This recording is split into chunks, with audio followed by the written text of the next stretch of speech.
Hey guys, and welcome to No Recipe Required. Today I'm going to do a jambalaya recipe for you. I've got a couple different types of sausage. We're going to throw in there some chicken, maybe some ham, obviously a rice-based dish with a tomato sauce. I absolutely love it. I'm not entirely sure how authentic my recipe is, but I am pretty damn sure it tastes fantastic. This is a great one. You can freeze the base of it, add rice later on. Go ahead, give it a try. I think you're going to love it, and let me know how it goes. Okay, we're going to go ahead and get started on our jambalaya. I got a nice big pot here. Heavy gauge pot, heavy bottom is best. Olive oil in there. We're going to spread it all around. And I'm doing a chicken and sausage jambalaya. So I've got pieces of chicken thigh meat that I just cut up. I cut like one thigh into about 4 or 5 pieces. And I'm going to add that to our pan. Oh, pan's not hot enough. So I'm just going to grab the chicken out of this. I want to get a nice sizzle in the pan before I add the chicken in. I'm going to let this heat up for about another 30 seconds, then we'll come back. Alright, so I got my pan heated up now, and we're going to get a nice sizzle as we add these chicken pieces in. And ideally, you get it down into kind of a single layer in the pan, and we want the chicken to brown in that pan. So I'm not going to stir it around once I get it settled. I'm just going to leave it be. Salt and pepper already on the chicken. Single layer, looks something like that. And then I'm going to walk away. We're going to go ahead and watch this because we're going to put our cooked chicken back in a clean bowl. Alright, chicken's been browning for about 5 minutes or so, maybe 3 or 4 minutes. And it's just starting to get brown. There might be different spots when you use a big pan like this that get browned a little bit faster than the other. I'm going to let it go for like another minute or so, and then just stir it up, mix it around. We're trying to get, again, little brown bits kind of all over that chicken. Okay, so I'm coming in. I'm going to stir up our chicken. I'm going to show you a nice and brown piece. There we go. Here's another one. You know, these jambalaya pieces, that's the best. That's the best one right there. Jambalaya, this is like jambalaya. It's all about layering flavors, and browning the chicken is going to be an added layer of flavor. We do just want to cook it through, because we are going to cook it again in the jambalaya. Alright, so my chicken now is kind of just barely cooked through, but definitely has some of those brown edges, and bits of chicken are left in the pan, and they're going to continue to brown. What I'm going to do is I'm going to sear off our sausage. I'm also going to turn the pan down a little bit, because all the other meat that we're putting in here is actually already cooked. So we're not really trying to cook it through, but rather just kind of render out some of that flavor. I like using 2 sausages. I've got some kielbasa sausage and some andouille. I'm going to add that in there, medium heat. And then I've also got some ham. This is a ham steak that I just cubed up. I'm going to throw that in there as well. Give it a couple tosses around, and again, we're going to do the same thing. We're just going to let these heat up with the sausage brown just a little bit. You're not looking to cook it to death or get all the fat out there, or it's going to be a little bit dry. But by rendering it down a little bit, we're going to get a lot more flavor out. This is probably going to be about 10 minutes with the sausage in there over medium heat. Okay, so we've got our sausage now kind of rendered down, and let me show you another piece here. This is maybe a good example. There you go. You can see it's just a little bit brown there. Nothing too dark. And you're not going to get it all there. There's probably 2 pounds of sausage in here. If there's a ton of grease, you're going to want to drain it off. This one doesn't look like a ton. You can kind of tilt the pan and see. There's some in there, but it doesn't look crazy. What I'm going to do, you use a slotted spoon, use whatever you want. I'm just going to take all this sausage out, put it right on top of our chicken, then we're going to start with our veggies. Okay, so I pulled my sausage out. The pan is a little dry, so I'm going to throw a couple tablespoons of olive oil in there. Now, again, here's all my sausage and my chicken. There may be a lot of fat coming down and dripping down to the bottom here. We can deal with that later if there's too much. Now we're going to add the trinity in Cajun or Creole cooking, which is onion. This is 2, 1 large, 1 medium onion chopped up. And by the way, I'm making this for like 18 meals or so. It's gonna be a lot. We got onion in there. We got celery. This is probably 4 cups of celery.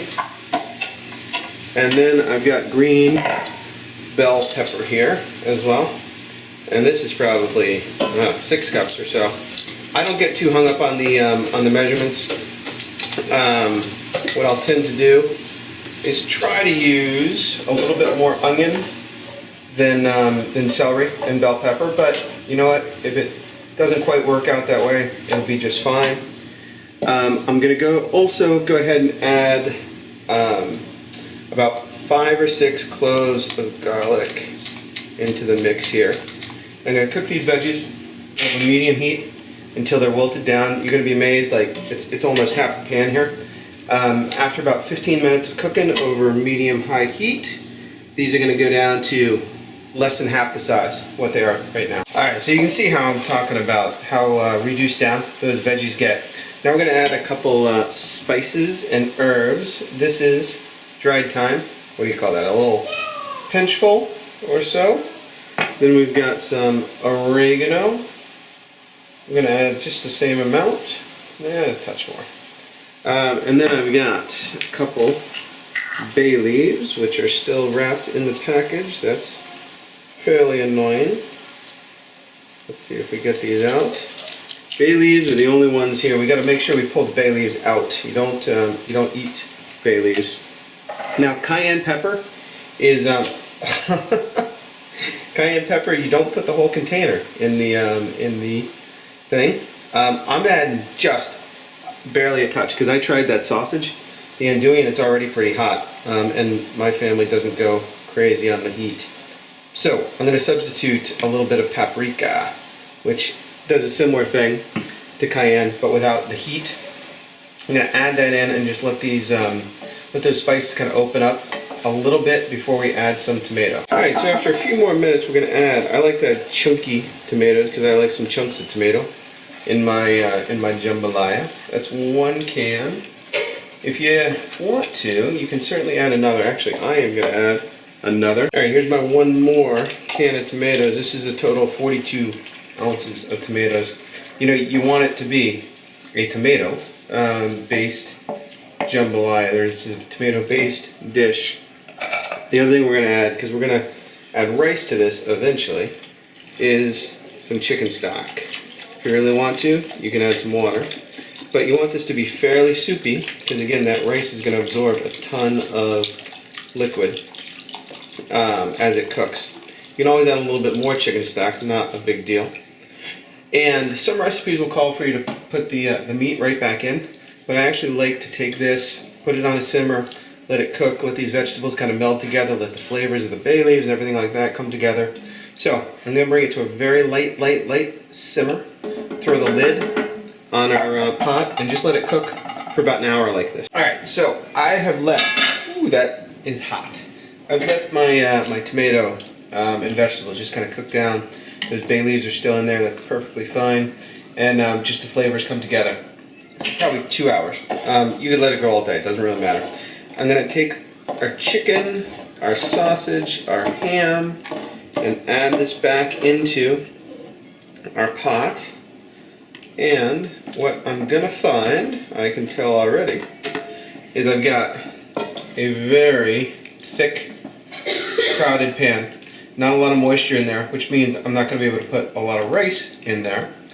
At this stage, that's perfectly fine. Because what we're going to do is just add a little bit more. I got chicken stock here. You should always keep some of these on hand. If you think you need more, or you're always going to need more, when you do something like this, or you'll use it. Go ahead and keep it on hand. I'm going to go ahead and add that in. If you, in a pinch, you could do water, but stock has more flavor. I'm going to add that in. This now has a good amount of liquid to it. Haven't really cooked the sausage in that chicken in with the tomatoes. So I'm just going to mix everything together. I'm going to put the pan or the lid back on, and again just kind of barely simmer for about 45 minutes or so. And this broth is going to turn into a super tasty, fantastic base for our jambalaya. All right, like I said, I have my mix going here with the meat in it for probably an hour or so. And what I'm gonna do, this giant pot, I actually freeze most of it. That's probably like 20 meals or so worth of jambalaya. What I'm gonna do for tonight is just make one batch of it. Stuff freezes super well. I'm gonna make a cup of rice.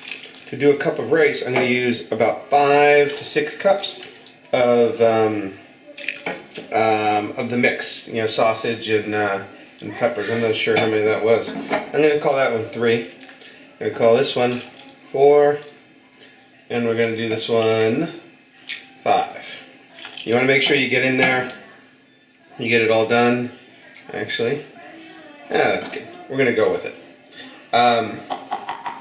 I got my cup here. I got my rice pre-measured out here. This is a cup of rice. I'm gonna add that in there. Normally rice, you know, it's kind of 2 to 1 water, but I go like 5 to 1 because there's obviously sausage in there, the vegetables, those are not water. I'm gonna mix them in gently. I really like to use long grain, Uncle Ben's long grain rice. It tends to like keep its shape, not get so mushy. I'm gonna put this over the heat. We're gonna bring it to a little simmer, turn the heat all the way down, and rice is probably gonna take about half an hour or so to cook. I am gonna cover it. Alright guys, so we've got our jambalaya. We'll kill the heat. That rice now is cooked. You gotta get in there, you gotta test it a little bit. And then we're gonna go ahead and plate up our dish. You can see there's the rice, the sausage is mixed in there with the chicken. Pile it nice and high. Now I actually love to finish this with like a some parsley or some chopped scallions or something like that, but I forgot them. So I'm not going to do it. We're just going to show you how great and wonderful this jambalaya can be. Freeze the rest, cook up the rice when you want, and you got a great meal. I'll see you next time on No Recipe Required. Alright guys, so that was my jambalaya. Hope you enjoyed the video. Hope you enjoyed the kids screaming in the background. I'm really cooking here. This is what I do. Go ahead, give it a try. Let me know how it goes. Love a comment. Don't forget to subscribe to the channel. And I will see you next time on No Recipe Required.